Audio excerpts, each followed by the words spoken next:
अस्सलाम वालेकुम दोस्तों। एएच मोबाइल एंड रेफ्रिजरेशन में आपको खुशामदीद कहता हूँ।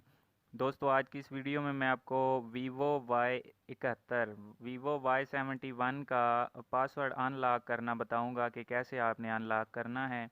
तो दोस्तों, ये मेरे पास भी वीवो का Y71 1801 मॉडल है। इसका मॉडल है 1801।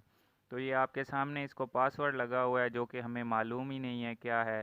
तो मैंने मोबाइल ऑलरेडी खोल के रखा हुआ है। आप दोस्त देख सकते हैं बैटरी जहाँ पे लगी हुई है, बैटरी के साथ दो पॉइंट आपको नज़र आ रहे हैं। इसकी पिक्चर मैं डिस्क्रिप्शन में मैंने दी हुई है, आप डिस्क्रिप्शन से देख सकते हैं पिक्चर कहाँ से किस तरह इनको शॉर्ट करना है। ये दोस्तों, मोबाइल अगर आप ओपन करेंगे तभी आपका लॉक खुल पाएगा। अगर आप मोबाइल ओपन नहीं करेंगे तो फिर लॉक नहीं खुल सकेगा। अभी दोस्तों मैंने बैटरी निकाल के उसके टर्मिनल दोबारा से लगा दिए हैं। अब हम कंप्यूटर में सबसे पहले एंटीवायरस को बंद करते हैं, क्योंकि हमारे पास MRT का क्रैक है। तो ये क्रैक में वायरस होती है। इसका लिंक भी आपको डिस्क्रिप्शन से मिल जाएगा। MRT बगैर डोंगल के, बगैर की के ओपन हो सकता है। तो ये देख सकते हैं आप, ओपन हो गया है। अब मैं डिवाइस मैनेजर आपको ओपन करके दिखाता हूँ जहाँ पे हमारी पोर्ट शो होगी, और साथ ही मैं आपको मोबाइल भी कनेक्ट करके दिखाता हूँ। ये आप देख सकते हैं ऊपर के जो दो पॉइंट हैं बैटरी के साथ, उनको ट्यूज़र की मदद से जोड़ना है। वो जब जुड़ जाएं, जोड़ के रखना है। साथ ही आपने USB केबल इसमें लगा देनी है। तो दोस्तों, USB केबल जैसे ही आप लगाएंगे तो मोबाइल के USB के ड्राइवर इंस्टॉल होने शुरू हो जाएंगे। तो ये अभी थोड़ी देर में आप देखेंगे कि इसके ये USB ड्राइवर इंस्टॉल हो रहे हैं। तो दोस्तों, ये नोकिया के ड्राइवर इंस्टॉल हो गए हैं। तो मैं राइट क्लिक करके यहाँ पे अपडेट ड्राइवर के ऊपर क्लिक कर लेता हूँ, और ये नीचे वाले दोनों ऑप्शन पे क्लिक करके तो यहाँ पे थोड़ी देर के बाद इसके 3-4 ड्राइवर आ जाएंगे। वहाँ पे मैं इसके क्वालकम के ड्राइवर सेलेक्ट कर लूँगा।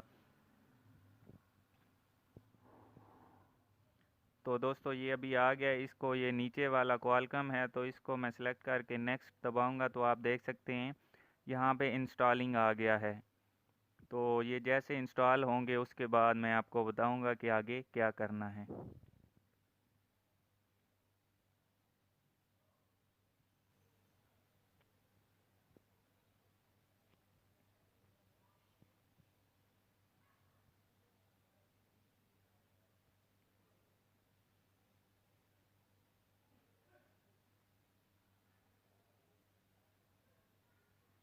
तो अभी दोस्तों ड्राइवर इंस्टॉल हो चुके हैं, लेकिन ये रिस्टार्ट का कह रहा है। मैंने इसको नो कर दिया, और यहाँ पे इसके साथ आपको येलो साइन नज़र आ रहा होगा।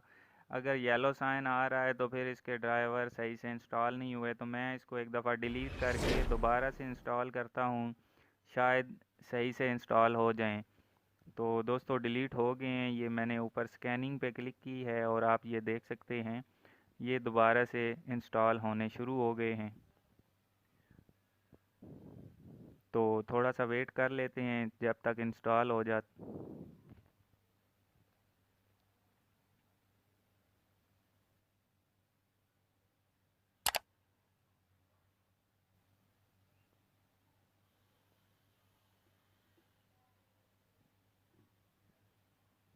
तो दोस्तों, यहाँ पे आप देख सकते हैं ड्राइवर फेल हो चुके हैं। तो दोबारा से मैं अपडेट ड्राइवर पे जाके क्लिक कर की है तो आप देख सकते हैं यहाँ पे क्वालकम के ड्राइवर नहीं आ रहे, जो कि हमने अनइंस्टॉल कर दिए थे, इस वजह से यहाँ पे नहीं आ रहे।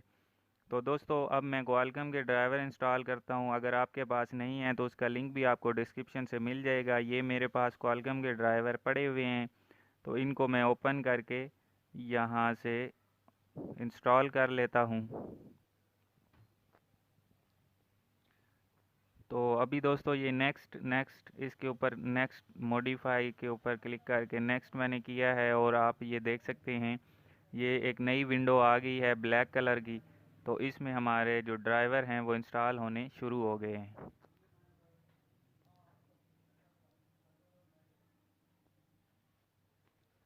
तो दोस्तों, जब तक ये ड्राइवर इंस्टॉल होते हैं तब तक आपको बताता चलूँ कि अगर आपने हमारा channel AH mobile and refrigeration अभी तक सब्सक्राइब नहीं किया तो जल्दी से इसको सब्सक्राइब कर लें, और साथ ही बेल आइकन को दबा दें ताकि हमारी लेटेस्ट वीडियो आपको सबसे पहले मिल सके।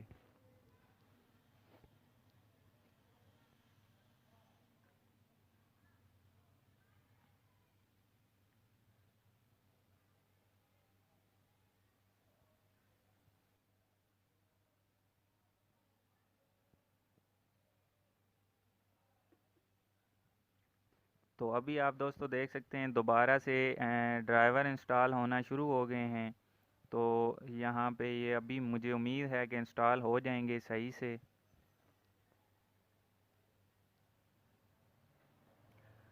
तो दोस्तों ऊपर आप देख सकते हैं क्वालकॉम के ड्राइवर हैं और नीचे केयर सूट आ जाती है। ये नोकिया के ड्राइवर हैं। यहाँ से हमने इसको चेंज करके क्वालकॉम के ऊपर सेलेक्ट करना है।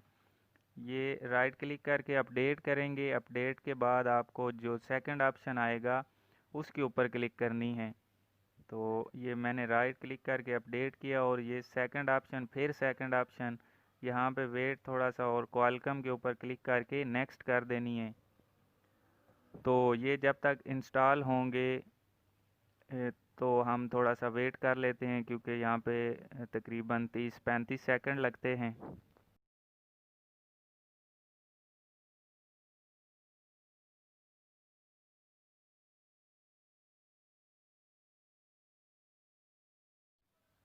तो अभी दोस्तों ड्राइवर इंस्टॉल हो गए हैं लेकिन ये अभी भी सही से इंस्टॉल नहीं हुए। तो मैं यहाँ पे इसकी MRT में पोर्ट चेक कर लेता हूँ। यहाँ पे अगर पोर्ट आ रही है तो दोस्तों यहाँ पे इसकी पोर्ट भी नहीं आ रही। तो अब दोस्तों कंप्यूटर को मैं रिस्टार्ट कर लेता हूँ क्योंकि कंप्यूटर के रिस्टार्ट करने के बगैर ये ड्राइवर इंस्टॉल नहीं हो सकता।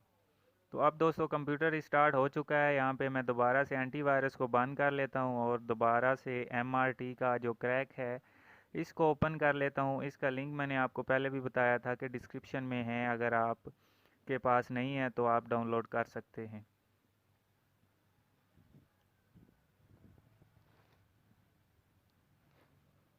तो अब दोस्तों जैसे ही ओपन होगा हमने वीवो के ऑप्शन के ऊपर क्लिक करनी है। वीवो टूल पे क्लिक करके हमने तो ये साथ मैंने डिवाइस मैनेजर ओपन किया है। मोबाइल वैसे ही कनेक्ट करना है जैसे पहले किया था। वो 2 पॉइंट जोड़ के तो USB केबल लगा देनी है। जब आपका कंप्यूटर साउंड करे तो उसके बाद आपने जो पॉइंट जोड़े होंगे उनको छोड़ देना है।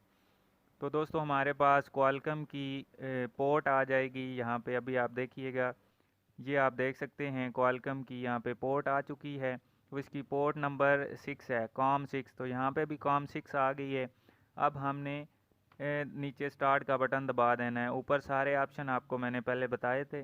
ऊपर वीवो न्यू मॉडल सेलेक्ट करना है और नीचे फैक्ट्री रीसेट ये सिलेक्ट करके स्टार्ट का बटन दबाएंगे तो दोस्तों आपका मोबाइल जो लॉक है वो ख़त्म हो जाएगा। अब दोस्तों हमने मोबाइल उतार लेना है, USB केबल उतार के तो उसको ऑन करना है।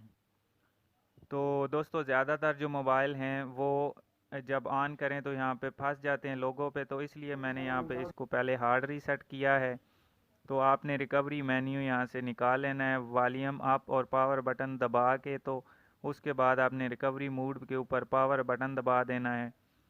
तो आपके सामने वीवो का लोगो आएगा और उसके बाद ये ऑप्शन आ जाएंगे। यहाँ पे हमने वाइप डाटा पे टच करना है और नीचे रिस्टोर ऑल डाटा इसके ऊपर ऑल सेटिंग क्लिक करके हमने सारी सेटिंग रीसेट कर देनी है। उसके बाद हमने मोबाइल को रिबूट सिस्टम नो कर देना है, यानी कि रिस्टार्ट कर लेना है। तो दोस्तों यहाँ पे मैं आपका टाइम बचाने के लिए वीडियो को पॉज कर लेता हूँ ताकि आपका टाइम ज़ाया ना हो। अब दोस्तों वेलकम मेन्यू आ चुका है और इसको हम नेक्स्ट करके ओपन कर लेंगे। अगर दोस्तों आपके मोबाइल को FRP लग जाता है तो उसकी वीडियो आपको डिस्क्रिप्शन में लिंक मिल जाएगा, आप वो वाली वीडियो देख के FRP भी रिमूव कर सकते हैं। तो दोस्तों इस वीडियो में मैंने आपको इतना ही बताना था कि कोड कैसे ख़त्म होता है। तो इसी के साथ हमारी आज की वीडियो ख़त्म होती है। मिलते हैं अगली वीडियो में एक नए से ट्रिक्स के साथ। तब तक के लिए AH मोबाइल एंड रेफ्रिजरेशन को दीजिए इजाज़त। अल्लाह हाफिज़, अल्लाह निगहबान। पाकिस्तान जिंदाबाद।